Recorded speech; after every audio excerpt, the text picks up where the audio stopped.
Have you ever wondered why the same stories keep getting told over and over again?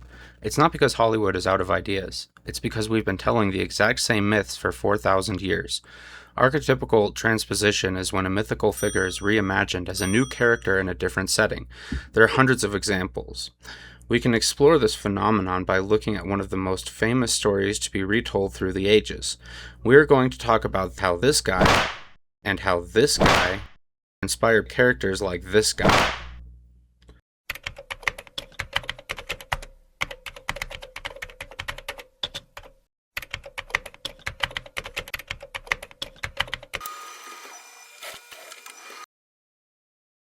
Hi everyone, my name is Chris, this is Glass House Media, and today we're going to talk about Enkidu, the Mesopotamian wild man created from clay to live among beasts, Herakles, the legendary Greek hero who wore the wild as his armor, and Wan, the man who learned to use the elements to bridge the spirit and human world. These stories share DNA despite being thousands of years apart. And we are going to explore these connections with three popular stories that prove the ancient archetype of the wild hero never truly died, it just evolved. This is Enkidu. He is a mythological feature from 4,000 years ago in the ancient civilization of Mesopotamia. Created from a piece of clay, he was basically an animal, raised by beasts roaming the wilds. He became civilized after spending a week with Shamhat, a priestess of Ishtar. Later he would go on to have an epic bromance with Gilgamesh, the Sumerian king. What? Did we just become best friends? Yup! Do you want to go do karate in the garage? Yup! Next we have Herakles, born the son of Zeus and Achaemene, a mortal queen. Due to a series of unfortunate events, he was denied his divine birthright and was raised on Earth as a mortal. To atone for his several incidents involving anger, Herakles was banished to the wild, where he would spend time in swamps, forests, and mountains, herding sheep and fighting lions. Finally, we have Wan, a poor man living on the back of a lion turtle. In an effort to steal food from an oppressive family to feed the hungry, he is cast into the wild. Wan is granted the power of fire to protect himself. He then spends several years traveling, encountering new societies, and mastering the other elements. Are you starting to see a pattern? Despite being thousands of years apart, all these stories share many common elements. The parallels between these stories are uncanny, as you can see in this Venn diagram. Each one of these characters wandered in the wilderness, were the ultimate peak of physicality and power, and were catalysts for world-ending eras. To see the full mythological connections matrix, look in the description.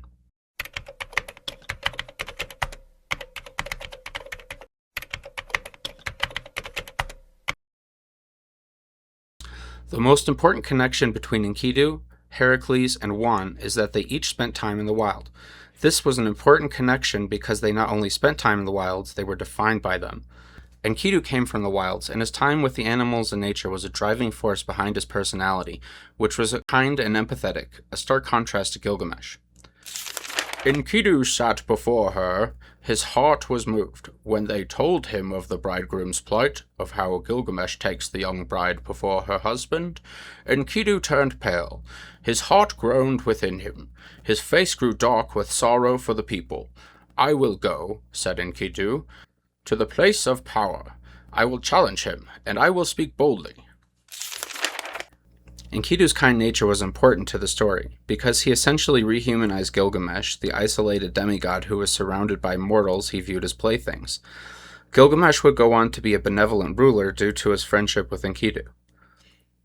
Nearly 2,000 years later, the story of Herakles was clearly inspired by the Epic of Gilgamesh. Both were strong men who lived in the wilds. Both killed beasts and monsters, and both are bound to tragic mortal bodies despite their immense power. The biggest difference was their nature. Herakles had a short temper and had a habit of making rash decisions that would cause him problems. Twice in his life, he was banished to the wilds for accidentally killing people close to him in fits of rage. Despite his time in the wilds, Herakles never really grows out of this trait, instead transitioning from a homicidal maniac to the ultimate champion and protector of humanity. He does, however, gain knowledge and power during his time in the woods. This trait also defines Wan. This character, created another 2,000 years later, also spends a significant portion of his story in the wilds. After stealing the power of fire from a lion turtle, he is banished to the wilds, but convinces the lion turtle to allow him to keep the fire. Later, after saving an animal from a trap set by humans, he gains the trust of one of the spirits and decides to stay in the wilds with them. After his encounter with Rava and Vatu, he goes on to travel the world in an effort to master the other elements. This journey took several years and was a formative part of his life, reflecting the stories of Enkidu and Herakles. Because he is a sort of mediator between the spirits and humans, he was non-violent, and therefore slaying beasts was not a part of his time in the wild, which is a major difference to Enkidu and Herakles.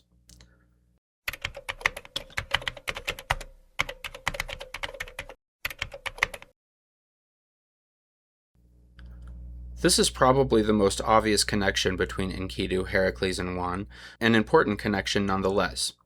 Today, just as in the past, it is important for the main character of a story to be strong and able to overcome any obstacle in their path. But fear not the obstacles in your path. All three are the most powerful characters in their stories respectively. In the Epic of Gilgamesh, Enkidu and Gilgamesh fight a large bull from the heavens. This happens because Gilgamesh rejects Ishtar, a goddess of love, war, and fertility. She sends the bull to kill the pair, and they defeat it easily. At the third snort, Enkidu leaped upon him. Enkidu seized the bull of heaven by its horns. The bull spewed foam into his face. With the thick of its tail, whipped him with spray. Enkidu was described as being created from a piece of clay by the goddess Aruru, meaning his strength was granted through divinity. He also spent many years in the wilderness, honing his strength by living with wild animals. These traits create a strong connection with Herakles, and were clearly an important source of inspiration for him. Herakles' strength was on another level, however. As a direct descendant of Zeus, his strength was immense. He could hold his ground with the other gods, but compared to the mortals he lived among, his level of power was colossal. A good example can be found during his 12th and final task. Herakles is told to retrieve the golden apples of the Hesperides. In order to achieve this, he offers to hold the heavens in place of Atlas while he retrieves the apples. Prometheus had told Herakles not to go himself after the apples, but to send Atlas, first retrieving him of the burden of the sphere. So, when it came to Atlas, he took the advice and relieved Atlas. This is just one example of Herakles' immense strength. He was also said to have strangled giant serpents as an infant, choked out the Nemean lion with his bare hands, and literally wrestled death to a standstill. While Wan is not mentioned as being physically strong, he is the first person to take the power of fire and keep it for himself. Additionally, he's the only person to master all four elements, making him extremely powerful compared to the other humans in the story. However, his true strength lies in his capacity for empathy and his altruistic nature. An important aspect of every incarnation of the Avatar is that they have untouchable power and the wisdom to know when to use it. This character trait is important because it differentiates the Avatar from the average person.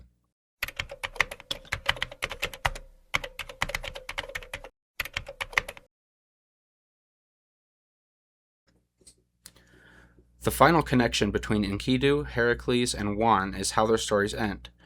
In each one of these stories, the world changes at a fundamental level. Whether directly or indirectly, all three of these characters had a hand in bringing a new way of life for humankind. This may be the deepest connection shared by the group. In the Epic of Gilgamesh, Enkidu's death is an important landmark. Up until this point, Gilgamesh believes that divinity and strength equate to immortality. Upon witnessing the death of his friend, this perception changes. Gilgamesh embarks on a long quest for immortality. His journey is perilous and ends with him retrieving a flower from the bottom of an ocean. The flower is eaten by a serpent, meaning his journey was for nothing. Upon his return to Uruk, he has a profound realization that true immortality is achieved through the legacy that is left behind. Step onto the walls of Uruk. Walk back and forth. Survey its foundations. Examine its brickwork. See if its brickwork is not burnt brick, and if the 7 sages did not lay its foundations. There is an irony with Enkidu's death. Gilgamesh failed his quest for eternal life so that he could succeed in becoming a true king who builds a world that outlasts him. In this way, Enkidu did bring about a new age to the world, even though it was indirect. Herakles had a much more direct hand in changing the world. Before Herakles, Greece was a scary place, full of untamed, terrifying landscapes, ruled by primordial monsters, lawless tyrants, and hostile wilderness. His trials were an important part of his personal journey, but he was also doing a service to Greece by eradicating the primordial monsters, toppling tyrants, and freeing Prometheus in the process. First, he cleared the grove of Zeus from the lion, and clothed its back in its tawny skin. He subdued with his bow the winged plague of Simtyphlean birds. He crossed the pathless waters of the sea, making calm waters for mortals to row. Herakles was not particularly altruistic, a trait shared only by Enkidu and Juan. His endeavors were a way to atone for his crimes. This probably didn't matter to the Greeks, however. In their eyes, he was a champion, defeating monsters and solving problems, making life better for everyone. While Herakles was a significant factor in the creation of a new world for the Greeks, it was not his intention. Juan, on the other hand, knew exactly what he was doing. Because he was tricked by Vatu, the primordial spirit of darkness, chaos, and destruction, he felt an obligation to Rava, the spirit of light, peace, and order. They traveled together while Juan learned the elements. The story ends with an epic showdown between Vatu and Juan during harmonic convergence. In the end, Juan merges with Rava to become the first Avatar, and imprisons him in the Tree of Time. This is the origin story for the Avatar series. The Avatar's mythology is important to fans of the show because it provides insight into aspects of the story that were not previously known. One story might have the most epic ending, perhaps because it's the most recent. Humans have been collectively improving our ability to tell a great story for 4,000 years, and it has accumulated in epic stories like these. One story shares incredible parallels between Enkidu and Herakles, and the reason is clear: great archetypes last. Here's what's amazing about this. The writers for Beginnings Part 1 and Part 2 never mentioned Enkidu or Herakles as inspiration for the episodes. This is not as much of a coincidence as you might think. There are countless examples of this phenomenon. The simple fact is that we have been telling the same stories for basically as far back as the beginning of human civilization. Some modern adaptations to the classic stories are obvious remakes, and others are more discreet, but the fact remains that there are fewer original ideas than you might have thought. Not that that's a bad thing, however.